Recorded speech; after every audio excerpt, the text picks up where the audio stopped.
Hai semua. Salam sejahtera kepada semua sidang penonton yang dihormati dan selamat datang ke episod ke-23 Bicara Kompak. Saya Amiwan selaku moderator perbincangan pada hari ini. Tema perbualan kita pada pagi ini ialah tentang hak asasi manusia dan kami akan mengadakan sesi budi bicara yang bertajuk peranan keluarga dalam memupuk semangat perpaduan kaum.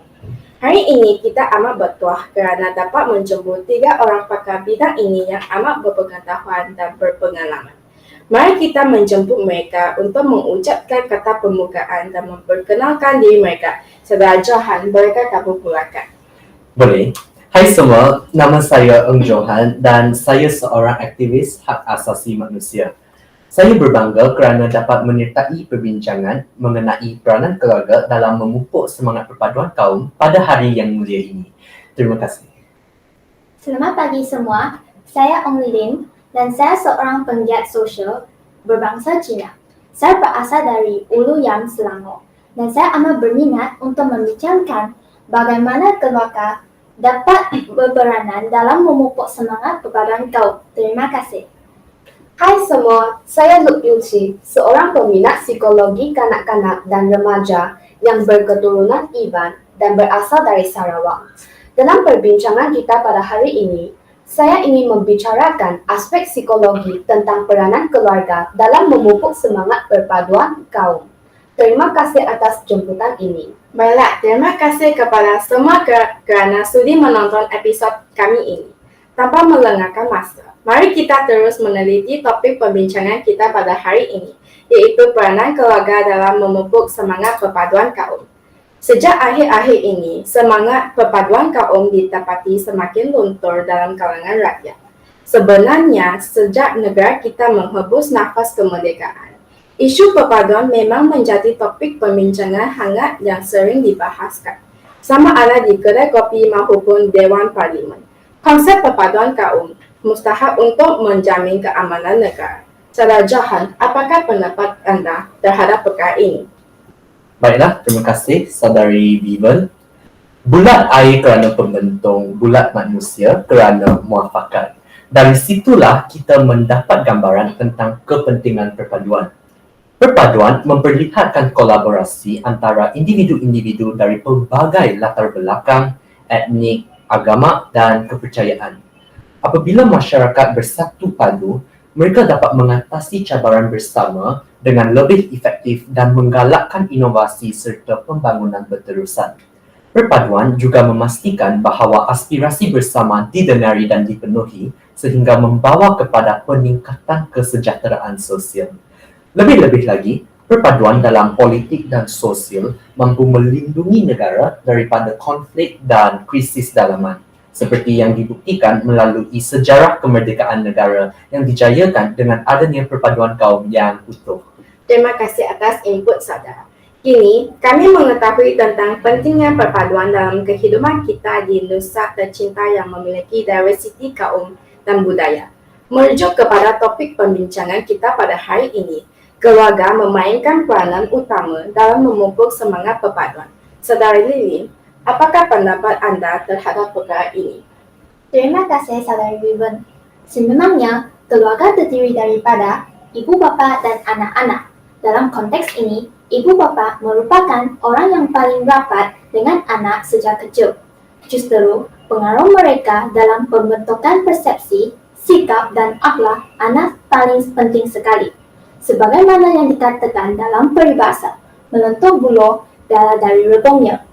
Tambahan pula, pada usia muda, cara pemikiran anak-anak masih boleh diubah dan dibentuk untuk menerapkan nilai-nilai perpaduan, yaitu persefahaman, toleransi dan bertolak ansur dalam sanubari mereka. Pendapat yang menarik saudari Lilin. Tidak lupakan juga pepatah Melayu yang berbunyi, anak-anak ibarat kain putih, ibu bapa yang mencorkannya. Turut menggambarkan pengaruh keluarga terhadap pembentukan akhlak dan persepsi anak. Apa pula dengan pendapat saudara Yuci? Adakah saudari bersetuju dengan saudari Lilin? Ya, saya amat bersetuju dengan pendapat saudari Lilin bahawa peranan ibu bapa dalam keluarga memang vital dalam menyemai semangat perpaduan dalam kalangan masyarakat. Namun, saya ingin meneliti perkara ini dari aspek psikologi. Sememangnya, dalam sesebuah keluarga yang mengamalkan nilai-nilai perpaduan, contohnya bertolak ansur dan saling menghormati, anak-anak akan tumbuh dengan mentaliti dan persepsi yang sihat terhadap perpaduan kaum. Sehubungan dengan itu, mereka akan memiliki keyakinan serta sentiasa menunjukkan penerimaan terhadap diversiti kaum dan budaya. Dan ini akan membantu mereka membina hubungan yang harmoni dengan rakan sebaya, lalu memupuk semangat perpaduan dalam masyarakat. Terima kasih atas pendapat kedua-dua saudari. Selanjutnya, mari kita terus membedah intipati topik asal pembincangan kita, yaitu peranan keluarga dalam memupuk perpaduan kaum. Saudara Johan, bolehkah kamu mulakan? Baiklah, pada pendapat saya, keluarga terutamanya ibu bapa haruslah mengamalkan sikap keterbukaan serta bertoleransi terhadap kaum lain. Kita seharusnya berusaha untuk menerima perbezaan kaum dan budaya secara positif tanpa prasangka buruk. Hal ini penting untuk mewujudkan masyarakat yang inklusif. Misalnya, sikap kebanyakan ibu bapa memandang inting terhadap perkahwinan campur perlu dibuang kerana perkahwinan campur merupakan satu bukti perpaduan masyarakat. Hanyalah apabila kita mengetepikan perbezaan warna kulit, kita boleh merealisasikan ungkapan satu Malaysia. Tegasnya, dalam sesebuah keluarga, sikap keterbukaan dan penerimaan terhadap kaum lain perlu diamalkan demi mewujudkan masyarakat yang inklusif. Saya bersetuju dengan pendapat saudara Johan. Sebenarnya, saya berasal dari sebuah kampung baru Cina di Ulu Yang. Sejak kecil, ibu bapa saya berstereotip terhadap kaum lain. Namun, mereka sedar bahawa stereotip yang mereka pegang sebenarnya salah. Apabila kami sekeluarga berpindah ke Klang dan mula berinteraksi dengan masyarakat berbagai kaum. Pada pendapat saya, ibu bapa haruslah membuang stereotip terhadap kaum lain dan sentiasa menjadi contoh baik kepada anak-anak dengan tidak menilai seseorang berdasarkan warna kulit. Ibu bapa seharusnya mengelakkan daripada mengeneralisasikan semua orang dari kaum yang sama berdasarkan kelakuan atau personaliti minoriti kaum tersebut. Sebagai contoh, kita sering membaca di internet, media, akhbar, bahawa orang Melayu malas, orang Cina takut kalah, dan orang India ketagihan alkohol. Pada realitinya, terdapat orang yang baik dan buruk dalam setiap komuniti. Dan hal ini ialah terbatas dengan kaum atau agama. Pandangan yang baik, Saudari Lili. Ibu bapa merupakan pendidik dominan dalam menjamin pembenihan nilai-nilai perpaduan melalui asuhan dan didikan anak dalam persekitaran keluarga. Peranan ibu bapa bukanlah sekadar melengkapkan anak-anak dengan disiplin, budaya, tradisi maupun agama, tetapi juga dengan nilai-nilai perpaduan agar anak-anak dapat membesar dalam persekitaran yang sihat tanpa diracuni oleh sikap prejudis dan rasisme. Dalam konteks ini, peristiharan hak asasi manusia sejagat memberi penekanan kepada kebebasan beragama dan perlakuan adil tanpa mengira bangsa, agama, atau kebudayaan. Sebagai seorang iban dari Sarawak, saya ingin menegaskan betapa pentingnya sikap ibu bapa terhadap isu ini. Kekurangan interaksi dengan masyarakat luar menyebabkan sesetengah lapisan masyarakat sukar untuk memahami dan menghargai diversiti budaya yang terdapat dalam masyarakat majemuk Malaysia. Tanpa pemahaman yang baik tentang konsep perpaduan, mungkin wujudnya ketegangan hubungan dengan kelompok etnik lain serta kecenderungan untuk terus berpegang pada nilai-nilai tradisional yang dipraktikkan dalam komuniti tanpa mengambil tahu dengan budaya kelompok etnik lain. Saya amat bersyukur kerana ibu bapa saya telah menjadi contoh yang baik dalam menyemai semangat perpaduan dalam hati saya dan adik saya. Apabila kami berkongsi pengetahuan tentang suku kaum yang lain dengan ibu bapa kami, mereka menunjukkan minat terhadap topik ini dan sentiasa memberi reaksi yang positif. Dengan ini, kami telah belajar untuk menghormati dan memahami perbezaan budaya dan menerima setiap individu tanpa prasangka. Terima kasih saudara Lilin dan saudari Richie. Sememangnya, dalam sesebuah keluarga, ibu bapa memainkan peranan yang penting dalam memupuk perpaduan kaum dengan menjadi teladan yang baik kepada anak-anak lalu mencipta lingkungan harmoni yang dapat diikuti oleh anggota keluarga lain.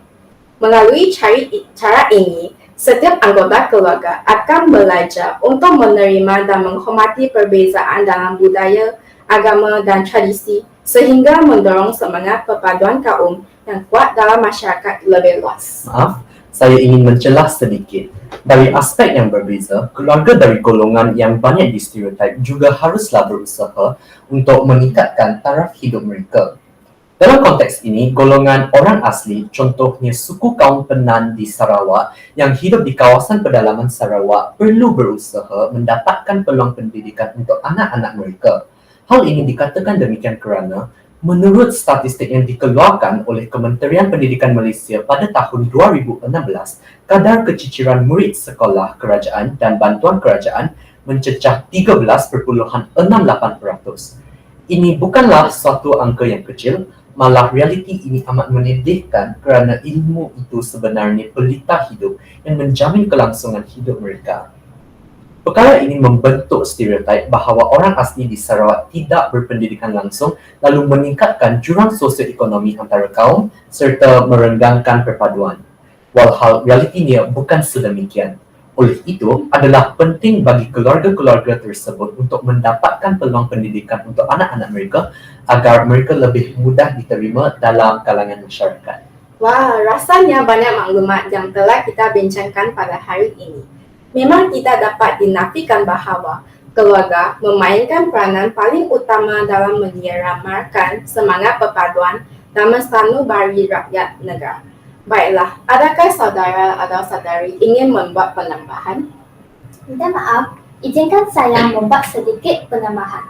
Apabila kita merujuk kepada Konvensyen mengenai hak kanak-kanak, kita akan mendapati ditegaskan bahawa setiap kanak-kanak berhak memperoleh pendidikan yang mempromosikan pemahaman dan penghargaan terhadap kepercayaan, budaya dan agama. Ibu bapa bolehlah mengajar anak-anak tentang tradisi dan pantang larang kaum lain ataupun meluangkan masa untuk bercerita mengenai peristiwa-peristiwa atau kisah yang berkaitan dengan sejarah negara kepada anak-anak. Misalnya, zaman kegemilangan Kesultanan Melayu Melaka. Jika ibu bapa memberikan pendidikan awal, anak-anak lebih mudah menerima, bergaul, dan bercampur dengan rakan kaum lain selaras dengan konsep satu Malaysia. Secara tidak langsung, perbedaan antara kaum akan dilahir dan wujudlah masyarakat yang harmoni dan bersemangat patriotik. Tidak lupa juga peranan ibu bapa dalam memperbanyakkan fahaman dan pengetahuan tentang budaya kaum lain kepada anak-anak, melahirkan anak-anak yang lebih memahami akar umbi budaya dan sejarah bangsa mereka sendiri serta kaum lain. Ini dapat memperkuat rasa identiti bangsa dan menzahirkan rasa cinta terhadap tanah air dalam hati mereka. Ibu bapa memang digalakkan mendorong anak-anak mengikuti acara-acara budaya dari kelompok etnik lain. Misalnya, menghadiri rumah terbuka Tahun Baru Cina, kenduri hari raya, ataupun perayaan adat suku tertentu. Inisiatif-inisiatif ini memberi kesempatan kepada anak-anak untuk menghayati keunikan tradisi dan adat istiadat berbagai etnik di Malaysia. Kesannya, semangat perpaduan dan kekitaan akan diperkuatkan dalam jiwa anak-anak. Terima kasih atas pendapat yang bagus.